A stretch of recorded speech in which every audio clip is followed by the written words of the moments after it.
Que Dieu vous bénisse. Je suis le révérend Marc-Antoine Zandou et je vous salue dans le nom de notre Seigneur Jésus. Bienvenue au jeudi de la destinée. Notre thème aujourd'hui est voir sa destinée pour qu'elle s'accomplisse. Voir sa destinée pour qu'elle s'accomplisse. Permettez-moi de prier avec vous quelques instants. Seigneur, bénis ta parole. Enseigne-nous par ta parole. Fais-nous du bien par cette parole dans le nom de Jésus. Amen. Bien-aimés, lisons ensemble Genèse chapitre 13, le verset 14 au verset 17. L'Éternel dit à Abraham, après que Lot se fut séparé de lui, lève les yeux et du lieu où tu es, regarde vers le nord et le midi, vers l'Orient et l'Occident. Car tout le pays que tu vois, je te le donnerai à toi et à ta postérité pour toujours. Je rendrai ta postérité comme la poussière de la terre, en sorte que si quelqu'un peut compter la poussière de la terre, ta postérité aussi sera comptée. Lève-toi, parcours le pays dans sa longueur et dans sa largeur, car je te le donnerai. Que Dieu bénisse sa parole. Chers amis, la vision, c'est-à-dire ce que tu vois, c'est la clé pour que tu rentres dans la bénédiction de Dieu. Dieu a parlé à Abraham. Il lui a dit, lève les yeux. Parce que ce que tu vois, je te le donnerai. Et pour que tu puisses recevoir ce que tu vois, il y a 3 éléments dont je vais parler de manière spécifique. La possession, la provision et la persévérance. Qu'est-ce que je veux dire? Pour que ta destinée s'accomplisse, il faut la voir pour la posséder. Il faut la voir pour en recevoir la provision de Dieu et il faut la voir pour persévérer dans cette destinée. Regardons cela en détail, chers amis. Premièrement, verset 14. L'Éternel parle à Abraham et l'Éternel lui dit, lève les yeux et regarde. C'est cela qui a été le commencement du processus de bénédiction d'Abraham de manière spécifique. Lève les yeux. Dieu ne peut pas te bénir si tu n'as pas levé les yeux. Dieu ne peut pas te bénir si tu n'as pas donné une vision, un projet, un fardeau dans ton cœur. Dieu veut que tu accomplisses quelque chose de spécifique. Et il veut apporter toute sa bénédiction derrière cette chose-là. Mais cette chose, il faut que tu la vois. Lève les yeux. Notre problème en tant que croyants, c'est que nous ne réussissons pas dans beaucoup de domaines parce qu'on n'a pas une vision claire de ces domaines. On n'a pas une vision claire de notre ministère, on n'a pas une vision claire de nos finances, de nos affaires, on n'a pas une vision claire de notre mariage. Dans tout, on marche dans le flou, on ne sait pas ce que Dieu veut de nous et pour cette raison, on ne réussit pas. Dieu a parlé à Abraham.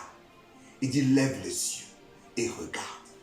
Je veux demander à quelqu'un qui m'écoute ce matin, lève les yeux. Il est temps que tu t'adresses à Dieu pour que Dieu te donne une révélation, une image. Vous savez, la vision, c'est la projection que Dieu te donne d'un avenir qu'il veut pour toi.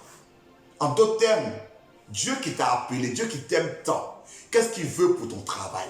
Qu'est-ce qu'il veut pour ton foyer? Qu'est-ce qu'il veut pour tes finances? Qu'est-ce qu'il veut pour tes enfants? Un enfant de Dieu doit prier pour recevoir de Dieu la vision de ce que Dieu attend de lui. Lève les yeux.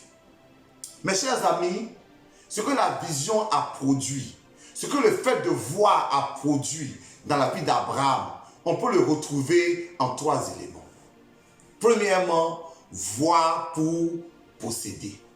Deuxièmement, voir pour recevoir la vision. Et troisièmement, voir pour persévérer. Voyons ça en détail. Verset 15, c'est Dieu qui parle à Abraham. Il dit, car tout le pays que tu vois, je te le donnerai. Vous savez, c'est ce que tu vois que tu possèdes. Ce que tu ne vois pas, tu ne le possèdes pas. Dieu dit à Abraham, ce que tu vois, je te le donnerai. Ce que j'appelle voir pour posséder, c'est le fait que lorsque Dieu t'a donné une vision, il faut que cette vision soit profondément inscrite à l'intérieur de toi. Que tu n'aies pas de doute sur ce que Dieu veut de toi. Dieu a dit, ce que tu vois, je te le donnerai. Qu'est-ce que tu vois pour tes finances? Qu'est-ce que tu vois pour ta vie? Parce que quand tu es convaincu que Dieu t'a parlé, tu reçois, tu possèdes ce que Dieu t'a dit. Je veux dire à quelqu'un ce matin, possède ta destinée. Possède la promesse de Dieu. Reçois-la avec la foi. Reçois-la dans ton cœur. Ne doute jamais de cette destinée. La deuxième chose, c'est le fait d'obtenir la provision pour ta destinée. Première chose que Dieu a dit à Abraham, ce que tu vois, je te le donnerai. Ça, c'est une promesse. Mais maintenant, Dieu ajoute à cette promesse une action. Il dit, je rendrai ta postérité. Ça veut dire quoi? Quand tu as une vision de la part de Dieu, que tu as possédé cette vision, que tu l'as intégrée, Dieu va envoyer les ressources pour cette vision. Il dit, je rendrai ta postérité. Vous voyez quelque chose, chers amis? Dieu a dit à Abraham qu'il va posséder le pays. Ça veut dire que le pays allait lui appartenir. Mais Abraham tout seul ne peut pas posséder un pays. Donc il fallait des éléments qui viennent d'Abraham qui allaient posséder le pays. Si Dieu dit va bénir tes affaires, c'est qu'il va te donner les ressources pour que tes affaires puissent se multiplier. Tout ce que Dieu te donne comme territoire, il apporte les ressources pour ça. Mais les ressources sont produites par la vision et non le contraire. Le mot provision est spécial. Le mot provision est fait de deux mots, pro et vision. Donc la provision, c'est qui vient alimenter la vision. Mais notre problème, c'est que on veut d'abord avoir l'argent, on veut avoir les ressources avant d'avoir la vision. Dieu n'a pas dit à Abraham, je rendrai ta postérité, maintenant lève les yeux. Il dit, lève les yeux. Ce que tu vois, je te donnerai. Et comme tu vas recevoir, je rendrai ta postérité. En d'autres termes, c'est quand tu as une vision, quand tu as un projet de Dieu, que Dieu apporte les ressources. En tant que pasteur, et je pense que même pour nous, simples croyants, nous expérimentons la provision de Dieu lorsque nous marchons dans la vision de Dieu. J'appelle dans ta vie la provision de Dieu. Verset 17 pour terminer. La persévérance. Dieu dit à Abraham maintenant, lève-toi, parcours le pays dans sa longueur et dans sa largeur. Vous voyez une promesse, une action de Dieu, mais cette fois, une action qui est demandée à Abraham. Lève-toi, parcours le pays. Là, ce n'est plus Dieu qui travaille. En fait, c'est un appel qui est donné à Abraham d'agir, de persévérer, de marcher. Et vous savez, il est passé plusieurs années en cette promesse et l'accomplissement. Mais pendant ces années, qu'est-ce qu'Abraham faisait? Il marchait. Il a parcouru le pays. J'appelle quelqu'un à marcher, à persévérer, à ne pas abandonner, à faire avancer le projet de Dieu. Parce que ce que Dieu a promis, il va l'accomplir. Il n'est pas un homme pour mentir, ni un fils d'homme pour se repentir. Ce que sa bouche a dit, sa main l'accomplit.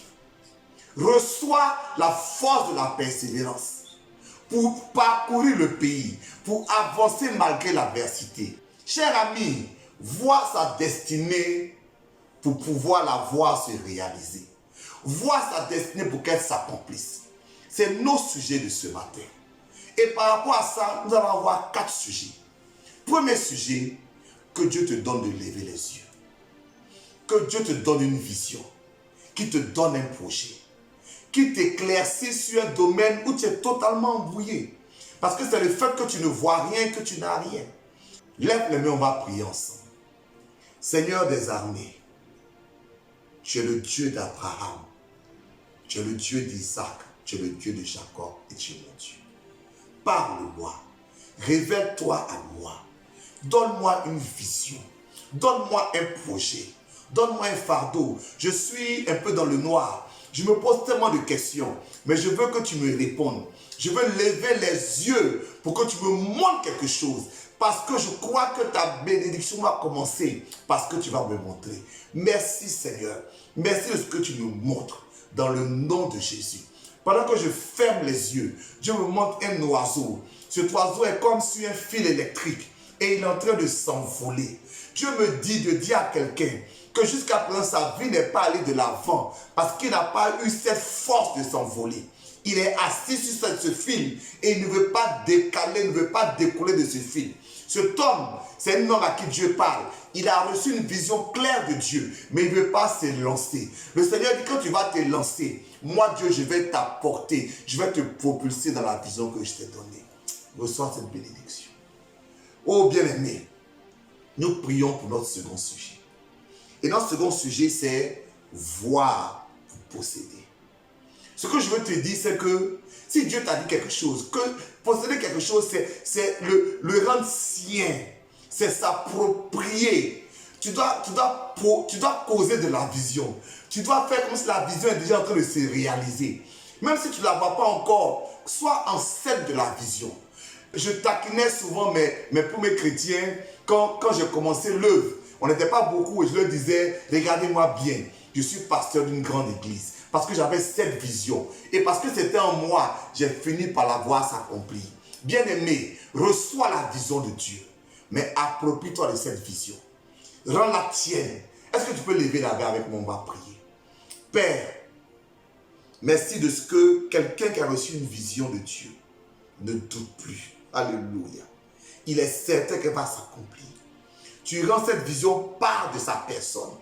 Il dort avec la vision, il se réveille à la vision. La vision est là, elle le conduit dans la vie, elle l'aide parce que toi tu es derrière cette vision. Bénis quelqu'un maintenant, au nom de Jésus. Amen. Alléluia.